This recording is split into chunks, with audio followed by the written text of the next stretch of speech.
আলহামদুলিল্লাহি রাব্বিল আলামিন ওয়াসসালাতু ওয়াসসালামু আলা রাসূলিল কারীম ওয়া আলা আলিহি ওয়া আসহাবিহি আজমাইন। সম্মানীয় উপস্থিত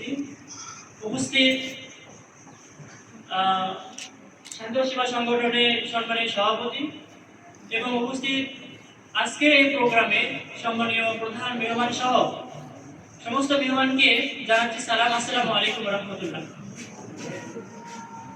শান্তি ও সেবা সংগঠন এই সংগঠনটি কোনো ব্যক্তি কেন্দ্রিক কোনো সংগঠন না, এই সংগঠনটি সবার, প্রত্যেকটা মানুষের। বুঝতে পেরেছেন? আমাদের শান্তি ও সেবা সংগঠন, এই সংগঠন নষ্ট হয়ে যাওয়ার জন্য প্রতিষ্ঠিত করা হয় নাই এবং ধ্বংস হয়ে যাওয়ার জন্য প্রতিষ্ঠিত হয় নাই। আমরা এই সংগঠন প্রতিষ্ঠিত করেছি মানুষের সেবার জন্য, যাতে মানুষ আমাদের শান্তি ও সেবা সংগঠন থেকে তারা সেবা পায়। মানুষের যে মৌলিক চাহিদা আছে, আমরা সর্বোচ্চ চেষ্টা করে আসতেছি মানুষের সেই মৌলিক চাহিদা সমূহ পূরণ করার জন্য।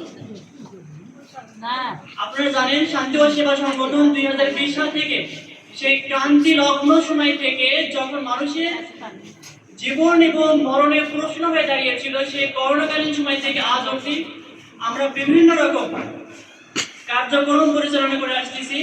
যেমন ত্রাণ বিতরণ থেকে শুরু করে মানুষের বিভিন্ন সময় ঈদ সামগ্রী, তারপরে বৃক্ষরোপণ, বিভিন্ন মাদ্রাসায় কোরআন বিতরণ সহ